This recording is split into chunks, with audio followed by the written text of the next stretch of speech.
Welcome back to Literature Guide. Today's video is about a poem Enterprise by Nissim Ezekiel. It was published in a collection of poems named The Unfinished Man in 1960. The title The Unfinished Man was borrowed from William Butler Yeats' poem of Self and Soul. Nissim Ezekiel's Enterprise is an allegorical poem which embodies a pilgrimage.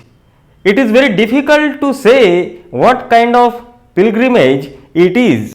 It may be a pilgrimage of life, poetry, and quest for some hidden truths. Nissim Ezekiel's Enterprise is an allegorical poem about human condition. It sums up the futility of human enterprise. I have already produced two videos on Nissim Ezekiel's Poet, Lover and Bird Watcher and The Night of the Scorpion. You can watch these videos on this channel.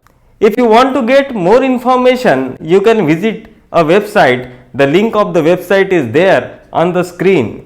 If you really like the content produced by this channel, do like and subscribe Literature Guide. I don't want to waste your time. Let's jump into a video and enjoy the video.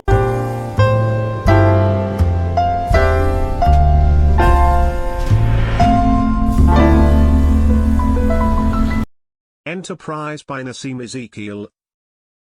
Nissim Ezekiel's poem Enterprise is an allegorical and symbolic poem which deals with a pilgrimage. It is very difficult to say what kind of pilgrimage it is. It can be deemed as a pilgrimage of life, poetry, and search for some hidden truths. The poem is allegorical in nature and it was published in the collection of poems titled as The Unfinished Man in 1960.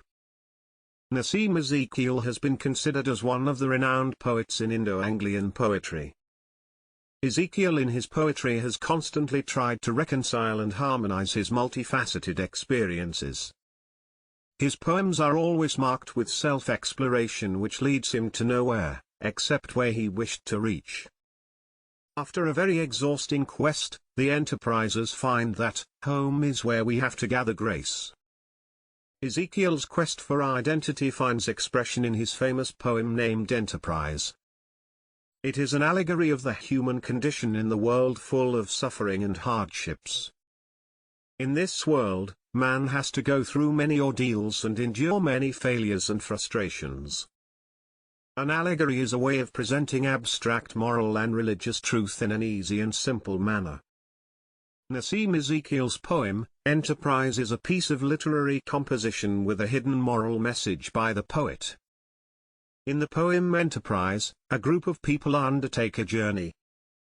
They are inspired by noble aspirations, but it all ends in failure, disappointment and frustration.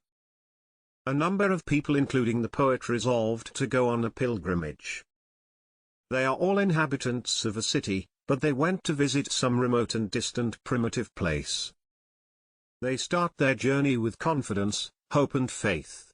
They also have courage and determination with their minds full of noble ideas. The poet says, it started as a pilgrimage, exalting minds and making all the burdens light. The second stage, explored but did not test the call. The sun beat down to match our rage. They are out to make some heroic effort and to achieve something noble.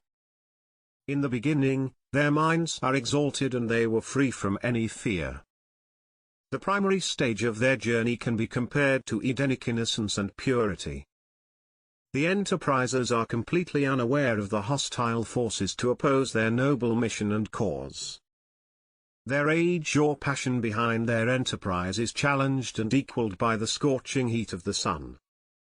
S.C. Sahar remarks, the sun implies the tortures and agonies, the initial obstacles and difficulties the enterprisers passed through. The enterprisers are not afraid of any danger, hurdles and difficulties. The first stage of their journey is symbolic of childhood innocence and youthful energy. At this stage of man's life, he is totally nescient of the predicament. In the next stage of their journey, the pilgrims face some dangers and try to overcome hurdles. They continue their outward journey of exploration. But they do not care to find out whether they really wanted to undertake the journey or not. They find that their idealism remains untested, but still their passion for the journey is intense and deep. It seems that natural forces are hostile to human efforts. A group of travelers faces the dangers and difficulties. They continue their pilgrimage with great faith and hope. They note of every detail as they move along. They note down the goods bought and sold by the peasants. They also observe the ways of serpents and goats. They pass through the 3 cities where a sage had taught. This description is symbolic of the degeneration of their idealism into the trivial and the commonplace. This is the human dilemma. A man cannot remain true to his own self for a long time. In the second stanza of the poem, the poet has employed various symbols to convey the varied experiences of the enterprisers.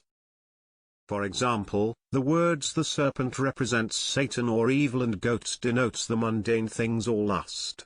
Similarly, the word "sage" symbolizes wisdom. In simple words, the different experiences of the enterprisers vividly give us an idea of the material, physical and spiritual aspects of life.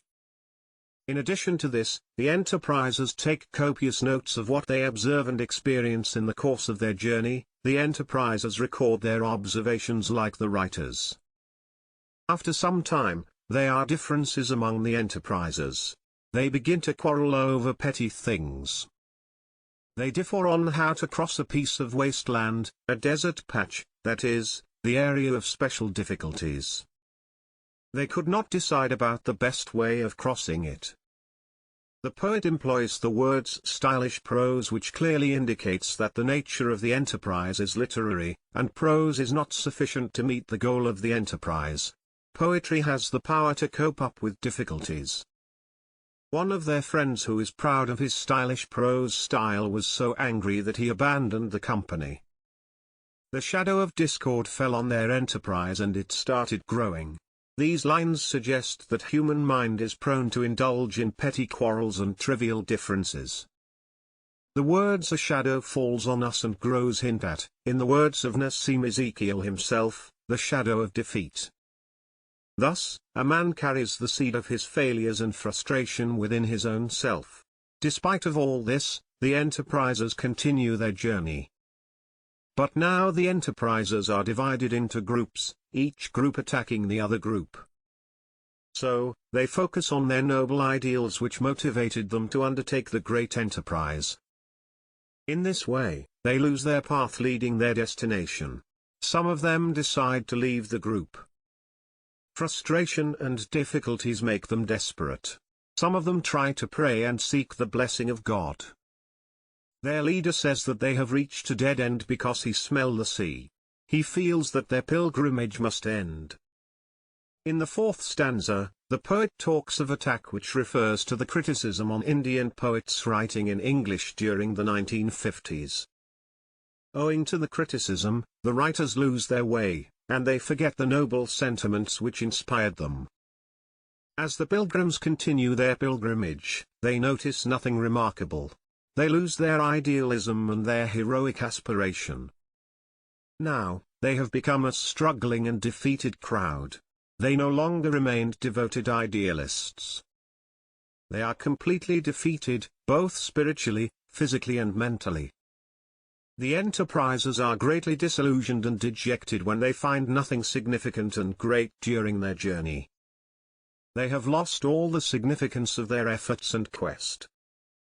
Such is the ultimate end of all human enterprise. This is the essential truth of human life. Absorbed in their petty quarrels, exhausted and tired, they even do not hear the thunder. Even if they hear the thunder, they ignore its significance. The thunder is symbolic of the divine promise of spiritual regeneration. In T.S. Eliot's The Wasteland, the thunder speaks of datta, diadvam, damyata, which mean give, sympathize, control, but like the wastelanders, the enterprisers ignore the message of the thunder. Finally, when they reach the destination, they hardly knew why they were there. they find the whole journey meaningless. They also feel that their deeds are neither great nor rare and extraordinary. It seems that the enterprisers have forgotten the very aim and objective of their enterprise. S.C. Hartley remarks, the ultimate confession of the ordinariness of the achievement comes as a clinching, a stringent irony. Since the enterprise has ended on a note of loss of energy, will and enthusiasm, there is something wrong with the starting point of their journey. The enterprisers seem to have ignored the significance of the inner center, home to the poet, before the outset their journey. By ignoring the inner center, they have achieved nothing but mental torture, pain and disillusionment. In brief, grace, that is spiritual redemption, can be attained at home. The outward journey is not so significant as the inward journey. C.D. Narasimha rightly comments, the last stanza sums up the futility of much human enterprise. It is important to note that the poem Enterprise is tinged with some dark colors of despair and failure which result from sense of alienation. In Enterprise, Nissim Ezekiel has expressed the spirit of utter despair which affects the enterprisers. They have noble aspirations but soon they face harsh realities, differences, defections. When the enterprisers reach the goal, they feel exhausted and spiritless. The poem ends on a note of failure. In Enterprise, Nissim Ezekiel has artistically pointed out the fact that even the most momentous happenings turn out to be trivial, insignificant and meaningless. In the end, enterprisers realize that home is where we have to gather grace. In other words, home is the reality principle or the inner psyche which cannot be escaped. As a modern poet, Nissim Ezekiel uses irony to deflate every thought, action, and passion. S.C.R.X. remarks, poetry to Ezekiel is the power to express precisely the small scale in the context of skeptically awaited miracles. The enterprise ends in mental fatigue, and the enterprisers feel deceived. The poet puts a question mark on the wisdom of starting the journey itself in ironic manner. Like T.S. Eliot, Ezekiel has employed the technique of juxtaposing the opposites. In Enterprise, the rage of the initial phase of the enterprise is posited against the grace of home. Similar technique can be seen in his other poem, Night of the Scorpion also. Nissim Ezekiel's poem Enterprise ends on a very optimistic note which is one of the characteristics of his poetry. The poet seems to suggest that man's efforts to evade hardships and his wish to escape the realities of life are futile. We must accept the limitations of human lot and do our best within those limits. Every enterprise begins with great hope and enthusiasm. In the enterprise, the goal remains alluring to the enterprisers, but once the goal is attained, it loses its beauty and glamour. As a result, the enterpriser wonders at the futility of his enterprise. The ordinariness and short-lived joy of every momentous event is a reality which man must accept. I hope you liked the video. I have already produced 2 videos on Nissim Ezekiel's poems Night of the Scorpion and Poet Lover and Bird Watcher. You can watch these videos on this channel, Literature Guide. If you want to get more information, you can visit a website. The link of the website is there on the screen.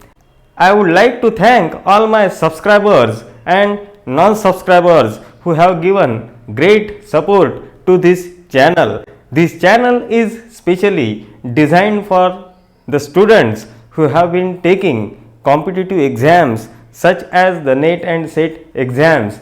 I will produce many videos for you in future also. I will meet you soon with a new and fresh topic. Meet you. Please subscribe Literature Guide.